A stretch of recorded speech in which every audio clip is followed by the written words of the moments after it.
ವೈಶ್ರವಣ ಅಂದರೆ ರಾವಣ ಅವರ ತಂದೆ ಮಾತಿನಂತೆ ಲಂಕೆಗೆ ಹೋಗ್ತಾನೆ. ಅಲ್ಲಿ ಒಬ್ಬ ಸಮರ್ಥ ಪ್ರಭು ಆಗಿರ್ತಾನವನು. ಯೋಗ್ಯ ದೊರೆ ಅನ್ನಿಸ್ಕೊತಾನೆ. ನೋಡ್ತಾ ಇದ್ದಂಗೆ ಸಾವಿರ ಸಾವಿರ ರಾಕ್ಷಸರು ಅಲ್ಲಿ ಬಂದು ಸೇರ್ತಾರೆ. ಅವನ ಆಳ್ವಿಕೆ ಅವ್ರಿಗೆಲ್ಲ ತುಂಬ ನೆಮ್ಮದಿ ಕೊಟ್ಟಿರುತ್ತೆ. ಈಗ ಅವನು ರಾಕ್ಷಸರಿಗೂ ಕೂಡ ರಾಜ ಆಗಿರ್ತಾನೆ. ಅವನು ಮನುಷ್ಯಯಾಗಿ ಹುಟ್ಟಿ ದೇವತೆಯಾಗಿ ಬದಲಾಗ್ತಾನೆ. ಹಾಗೆಯೇ ಲೋಕಪಾಲನಾಗಿ ಕೂಡ ರಾಕ್ಷಸರಿಗೂ ಕೂಡ ಪ್ರಭುವಾಗಿ ಇರ್ತಾನೆ. ಕೊನೆಗೆ ಯಕ್ಷರು ಕೂಡ ಅವನ ಪ್ರಭುತ್ವ ಬೇಕು ಅಂತ ಬಯಸಿ ಅವನ ಹತ್ರ ಬಂದು ಸೇರ್ತಾರೆ. ಹೀಗಾಗಿ ಅವನು ಯಕ್ಷರಿಗೂ ಕೂಡ ರಾಕ್ಷಸರಿಗೂ ಕೂಡ ಅಧಿಪತಿಯಾಗಿರ್ತಾನೆ. ಅವನ ಅರಮನೆಗೆ ದೇವ ಗಂಧರ್ವರು ಬರ್ತಿರ್ತಾರೆ, ಅಪ್ಸರೆಯರು ಬರ್ತಿರ್ತಾರೆ. ಅವನಿಗೋಸ್ಕರ ನರ್ತನವನ್ನು ಕೂಡ ಮಾಡ್ತಾ ಇರ್ತಾರೆ. ಇದಾಗಿ ಸ್ವಲ್ಪ ದಿನ ಕಳೀತಾ ಇದ್ದಾಗೇ ಅವನಿಗೆ ಮತ್ತೆ ತಪಸ್ಸು ಮಾಡಬೇಕು ಅಂತ ಅನ್ಸಕ್ಕೆ ಸ್ಟಾರ್ಟ್ ಆಗುತ್ತೆ. ಅವನು ಹಿಮಾಲಯದಲ್ಲಿ ಒಂದು ಒಳ್ಳೆ ಸ್ಥಳವನ್ನು ಸೆಲೆಕ್ಟ್ ಮಾಡ್ಕೋತಾನೆ. ಹಾಗೆಯೇ ಅವನು ರುದ್ರನಿಗೋಸ್ಕರ ತಪಸ್ಸು ಮಾಡಬೇಕು ಅಂತ ಈ ಸಲ ಅನ್ಕೋತಾನೆ. ಹಾಗೆ ತಪಸ್ಸು ಕೂಡ ತುಂಬ ರುದ್ರವಾಗಿಯೇ ಇರುತ್ತೆ.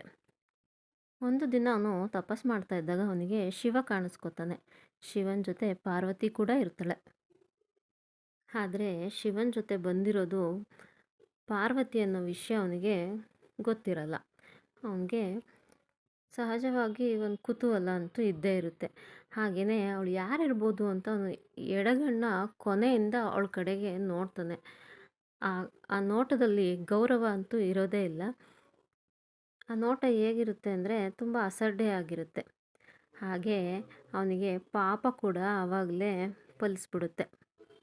ಹಾಗೆಯೇ ಪಾರ್ವತಿಯ ದಿವ್ಯ ರೂಪನ ನೋಡಿದ ತಕ್ಷಣ ಅವನ ಎಡಗಣ್ಣು ಸುಟ್ಟು ಹೋಗುತ್ತೆ. ಆಗ ಅವನ ಕಣ್ಣು ಕಂದು ಬಣ್ಣಕ್ಕೆ ತಿರುಗಕ್ಕೆ ಸ್ಟಾರ್ಟ್ ಆಗುತ್ತೆ.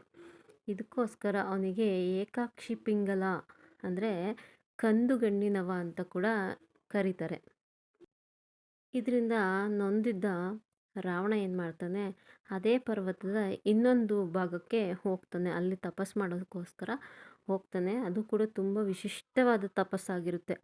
ಸುಮಾರು 800 ವರ್ಷಗಳ ಕಾಲ ಅವನು ಶಿವನಿಗೋಸ್ಕರ ತಪಸ್ಸು ಮಾಡ್ತಾ ಇರ್ತಾನೆ.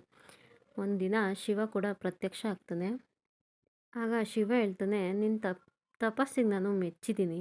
ಈ ತಪಸ್ಸನ್ನು ನಾನು ಕೂಡ ಮಾಡಿದ್ದೆ. ನಾವಿಬ್ಬರೇ ಈ ತಪಸ್ಸನ್ನು ಇದುವರೆಗೂ ಮಾಡಿರೋದು ಅಂತ ಹೇಳಿ, ಈ ತಪಸ್ಸಿಗೆ ನಾನು ನಿಂಗೆ ಏನು ವರ ಕೊಡಲಿ ಅಂತ ಕೇಳಲ್ಲ, ನಾನೇ ನಿನಗೊಂದು ವರನ ಕೊಡ್ತೀನಿ ಅಂತ ಹೇಳ್ತಾನೆ. ಅದೇನಂದರೆ ಗೆಳೆತನ. ಇನ್ನು ಮುಂದೆ ನಾವಿಬ್ಬರು ಮಿತ್ರರಾಗಿರೋಣ ಅಂತ ಶಿವ ಅವನಿಗೆ ವರವನ್ನು ಕೊಡ್ತಾನೆ. ಹೀಗೇ ರಾವಣ ಮತ್ತು ಶಿವ ಇಬ್ಬರು ಕೂಡ ತುಂಬ ಒಳ್ಳೆ ಆತ್ಮೀಯ ಗೆಳೆಯರಾಗಿರ್ತಾರೆ. ಮುಂದೆ ಅವನಿಗೆ ಕುಬೇರ ಅಂತ ಕೂಡ ಪ್ರಸಿದ್ಧ ಆಗ್ತಾನೆ ರಾವಣ. ಅವನು ಇಷ್ಟೆಲ್ಲ ಎತ್ತರಕ್ಕೆ ಬೆಳೆದಿದ್ರು ಕೂಡ ಅವನ ಮೂಲನ ಅವನು ಮರ್ತಿರಲ್ಲ. ಅವನು ಆಗಿಂದಾಗಲೇ ತಂದೆ ತಾಯಿ ಹತ್ರ ಬರ್ತಿರ್ತಾನೆ, ಅವರ ಆಶೀರ್ವಾದ ತಗೋತಿರ್ತಾನೆ, ಅವ್ರ ಜೊತೆ ತುಂಬ ಚೆನ್ನಾಗಿರ್ತಾನೆ. ತುಂಬ ಒಳ್ಳೆ ಸಾಮ್ರಾಜ್ಯ, ಒಂದು ಒಳ್ಳೆ ದೊರೆ ಆಗಿರ್ತಾನೆ ರಾವಣ.